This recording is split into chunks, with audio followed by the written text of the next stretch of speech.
السلام علیکم ورحمۃ اللہ وبرکاتہ۔ اگلے سوال کی طرف آتے ہیں کہ وہ کون لوگ ہیں جن سے قبر میں سوال نہیں ہوتا۔ جن سے قبر میں سوال نہیں ہوتا، یہ مختلف احادیث میں آتی ہیں باتیں جنہیں اکٹھا کی گئی ہیں بعض کتابوں میں، جن میں سے ایک کتاب جس کو آپ فتاوی شامی کے نام سے جانتے ہیں، اور بعض لوگ اسی کتاب کو رد المحتار کے نام سے جانتے ہیں، اور بعض لوگ اس کا پورا نام رد المحتار علی در المختار کے نام سے جانتے ہیں۔ اس سے پہلے کہ میں آپ کو یہ لسٹ پوری کی پوری بتاؤں، میں ان کتابوں کے بارے میں آپ کے علم میں اضافہ کرنا چاہتا ہوں، تاکہ پھر بعد میں آنے والے دروس میں اگر ہم کبھی ان کتابوں کا نام لیں یا پچھلے دروس میں آپ نے سنا ہو تو آپ کو پتہ ہو یہ کیا کتابیں ہیں۔ یعنی یہ پہلی کتاب جسے فتاوی شامی کہا جاتا ہے یا رد المحتار کہا جاتا ہے، یہ کتاب دراصل 1700s میں لکھی گئی تھی۔ اسے ابن عابدین الشامی نے لکھا تھا، جو سیریا دمشق ایک شہر ہے سیریا کا، وہاں کے رہنے والے ہیں، اور وہیں لکھا گیا۔ عثمانیہ خلافت کے زمانے میں یہ کتاب لکھی گئی۔ یہ کتاب دراصل حاشیہ ہے، ایک اینوٹیشن کامنٹری ہے ایک اور کتاب کی جس کا نام ہے در المختار۔ ٹھیک ہوگی بات؟ تو رد المختار 3 ناموں سے لوگوں میں فیمس ہے، فتاوی شامی کے نام سے کہ اسے ابن عابدین شامی نے لکھا ہے، یا پھر رد المحتار کے نام سے، یا رد المحتار علی در المختار کے نام سے۔ اچھا، دوسری کتاب در المختار کی طرف آ جائیں، جس کی رد المختار کامنٹری ہے، حاشیہ ہے۔ تو یہ جو در المختار ہے، یہ کتاب 1600s میں لکھی گئی، رد المحتار سے 100 سال پہلے۔ اسے علامہ حسکفی نے لکھا ہے، محمد علی الدین حسکفی۔ اچھا، یہ کتاب بھی بڑی تفصیل سے کامنٹری، یہ تفصیلاً کامنٹری ہے ایک اور کتاب کی۔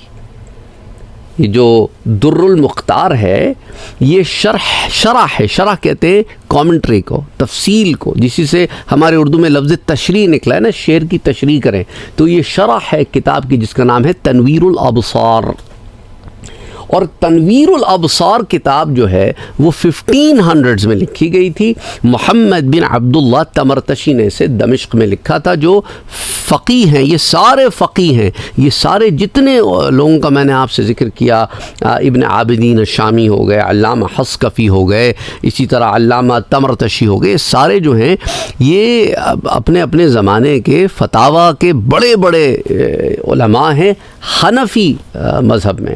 تو انہوں نے یہ کتاب لکھی تنویر الابصار کے نام سے، دی ایلومینیشن آف سائٹ یا انلائٹمنٹ آف سائٹ کے نام سے۔ پھر اس کی شرح جو ہے وہ در المختار کے نام سے، کہ ایک بڑا انوکھا موتی۔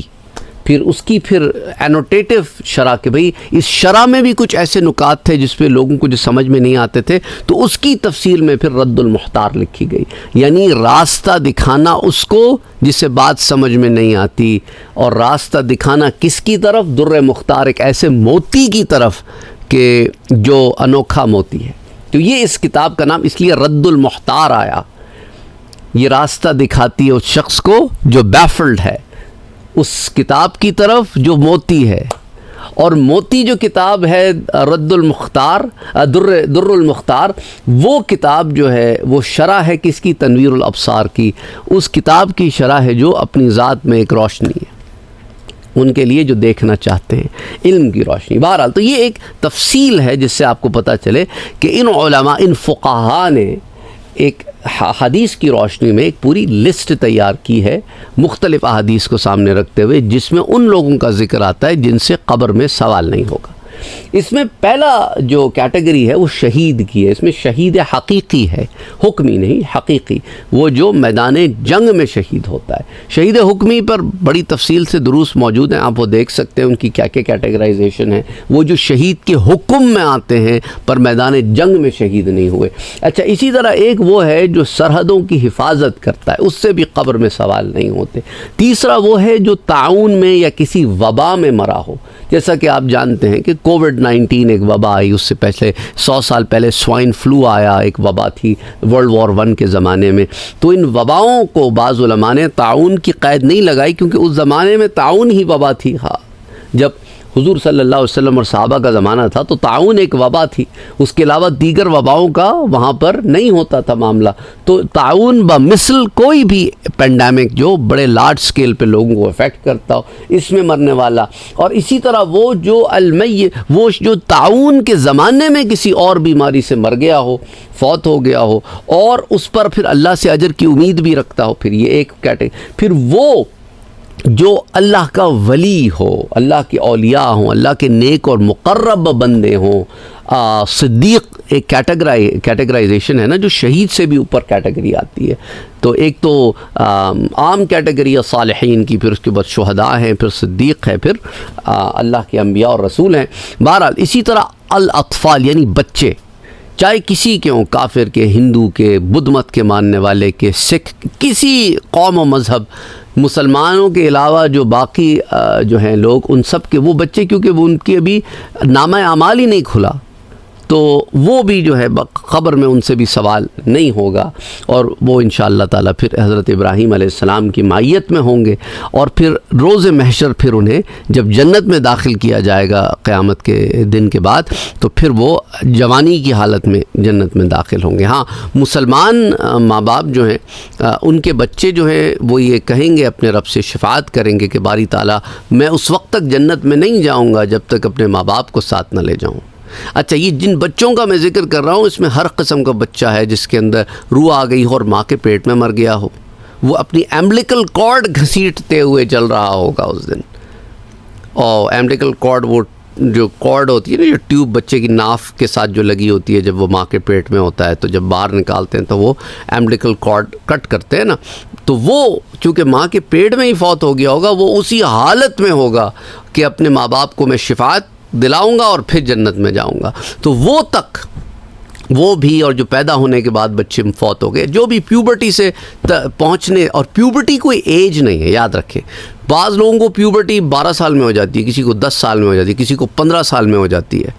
تو بعض سوا لوگ یہ سوالات بھیجتے ہیں کہ کیا وہ بالغ ہو گیا تھا؟ بھئی یہ بالغ ہو گیا تھا نہیں ہو گیا تھا یہ تو آپ کو پتہ ہونا چاہیے، مجھے نہیں، کیونکہ بالغ کوئی ایج نہیں ہے، کوئی عمر کا کوئی عمر نہیں ہے کہ اتنی عمر ہو گئی اب بالغ ہو گیا. اب 15 سے تجاوز، 15 از حد، 15 میں بالغ ہو ہی جاتے ہیں سب. تو بہرحال اینی وے، کہنے کا مقصد یہاں پر یہ ہے کہ اطفال، بچے، اور پھر یہ بچے جب جنت میں داخل ہوں گے تو پھر یہ بڑے ہو جائیں گے. پھر یہ کیونکہ سب جنت میں جتنے جنتی ہوں گے وہ سب ایک ایج کے ہوں گے، سب جوان ہوں گے.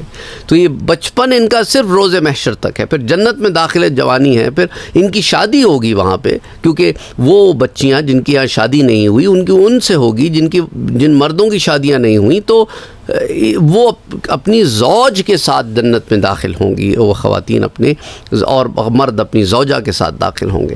اچھا، اس پر بھی ہم پہلے بڑی تفصیل سے بات کر چکے ہیں. اچھا، پھر وہ شخص جو جمعے کی دن یا جمعے کی رات فوت ہو. جمعے کی رات کیا ہوگی؟ جمعے کی رات وہ ہے جو مغرب کے بعد جمعرات کے دن سٹارٹ ہو جاتی ہے، وہ جمعے کی رات ہے. اب سارا دن تھرسڈے رہا نا، تھرسڈے مغرب ہوئی، ڈیٹ چینج ہوئی، رات میں جمعے کی رات شروع ہو گئی. تو جمعے کی رات کو فوت ہونے والا یا جمعے کے دن میں فوت ہونے والا مغرب سے پہلے، جمعے کی مغرب ہو گئی تو پھر نیکسٹ سیٹرڈے شروع ہو گیا. اچھا پھر اس کے بعد جو ہے آخری کیٹیگری والقارئ کل لیلۃ تبارک الملک، اور وہ شخص جو ہر رات تبارک الذی سورۃ الملک کو تلاوت کرتا ہو، اور اس کے رات میں سورہ الملک کی تلاوت کرنے والا شخص ہر رات کو، وہ شخص سے بھی قبر میں سوال نہیں ہوگا. یعنی اللہ کی طرف سے دیکھیں نا کتنے انعامات ہیں اپنے بندوں کے لیے. تو امید کرتا ہوں کہ آپ کو بات سمجھ میں بھی آ گئی ہوگی، اور تھوڑی سی کتابوں کی تفصیل سے علم میں بھی اضافہ ہو گیا ہوگا. اگلی دفعہ پھر ملتے ہیں. اللہ سبحانہ و تعالیٰ سب کے لیے آسانیاں کرے.